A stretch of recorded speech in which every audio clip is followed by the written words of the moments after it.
आज मैं बात करूंगी हमारी एक बहुत ही बढ़िया सी प्यारी सी आदत की, जिसे कहते हैं जेलसी, जलन, दूसरों से जलन।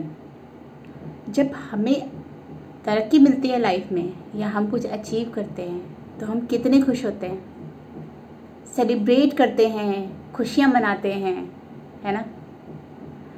और अगर वही तरक्की किसी और को मिले तो मान लो कि आप ऑफिस में काम करते हो, आपका प्रमोशन नहीं होता लेकिन आपके कलीग का प्रमोशन हो जाता है, तो आपको कैसा फील होगा?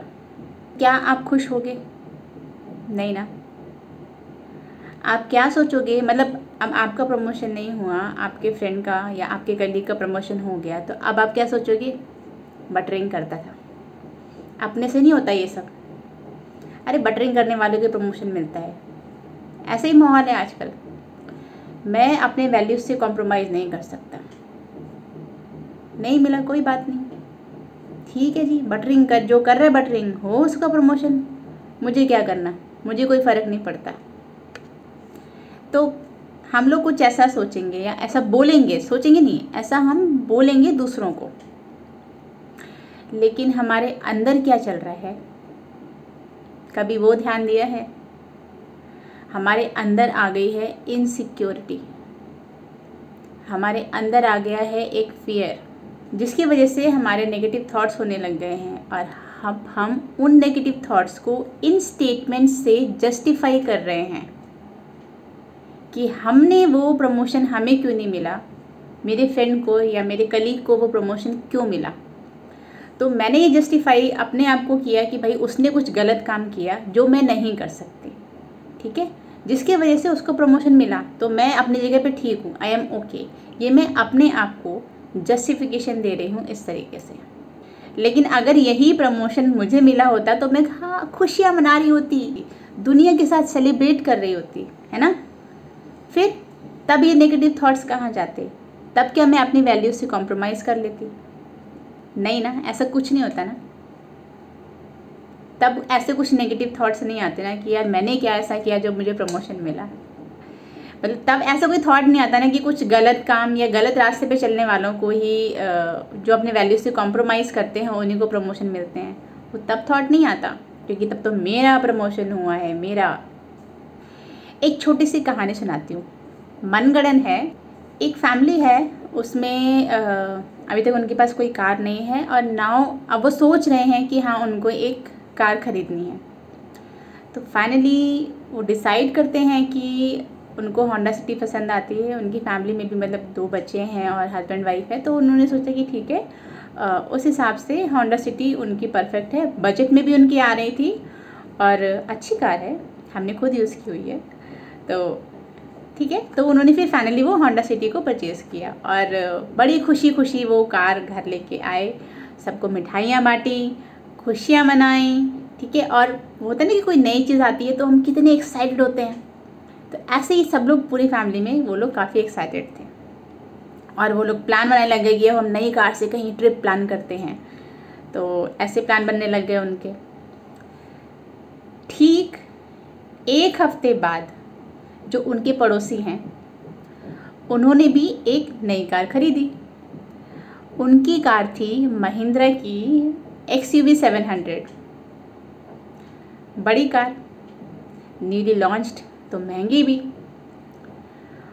अब वो भी मिठाई देने आए इनके घर, जिन्होंने होंडा सिटी खरीदी थी, उनके घर आए और उनको बताया कि भाई हमने नई कार खरीदी है और आप लोग प्लीज़ ये मिठाई लीजिए, अब उसके लिए हम मिठाई देने आए हैं, ठीक है। तो उस बंदे ने मिठाई खाई और उनको कॉन्ग्रेचुलेशन किया कि भाई वाह, बहुत बहुत अच्छी बात है। कौन सी कार खरीदी? उसने बताया ये कार खरीदी। फिर कितने की खरीदी? ये खरीदी। मतलब उससे कोई मतलब नहीं है, आपसे पैसे नहीं लिए उसने, लेकिन आपको पूछना ज़रूरी है। क्यों? क्योंकि आपको कंपैरिजन करना है ना, ठीक है। अब चलो वो बंदा मिठाई दे के चला गया, अब रह गए आप घर में और आप खुश नहीं हो, बिल्कुल खुश नहीं हो। आपके अंदर एक जलन आ गई है, एक जेलसी आ गई है कि भाई उसकी कार मेरी कार से बड़ी कैसे, उसकी कार मेरी कार से महंगी कैसे। अब ये थॉट आया, ठीक है, तो अब इसको जस्टिफाई कैसे करेंगे। सरकारी नौकरी में है बंदा, इतनी कमाई तो नहीं हो सकती, पक्का ऊपर की कमाई कर रहा है, अंडर द टेबल वाला पैसा है ये।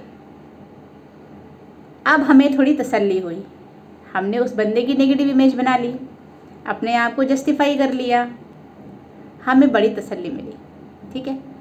लेकिन अब हमारे अंदर एक नेगेटिविटी तो आ गई, क्योंकि अब हमने अपने आप को उसके कंपैरिजन में गरीब मान लिया।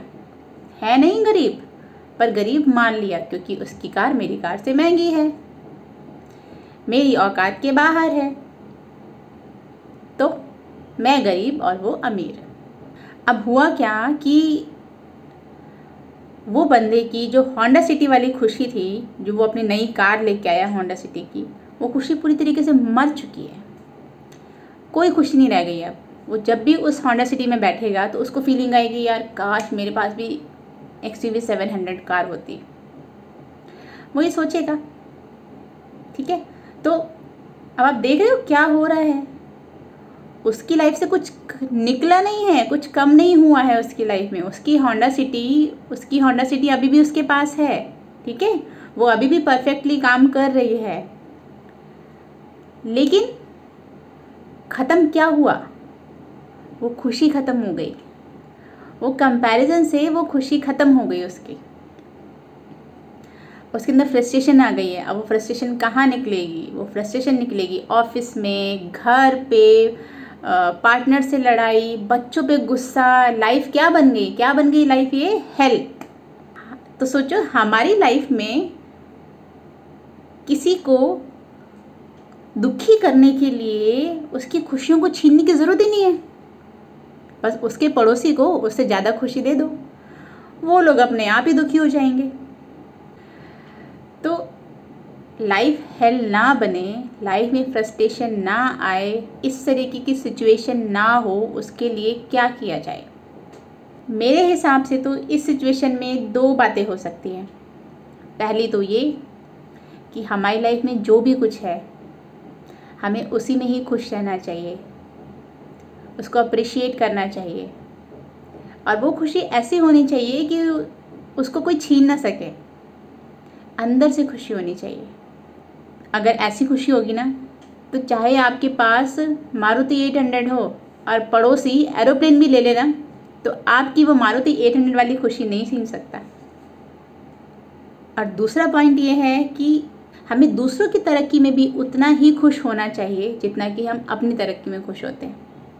और इससे क्या होगा, एक तो आप खुश रहोगे, प्लस जब आप दूसरों की तरक्की में खुश होने लगते हो ना, तो आपको दुगनी तरक्की मिलती है, पक्का।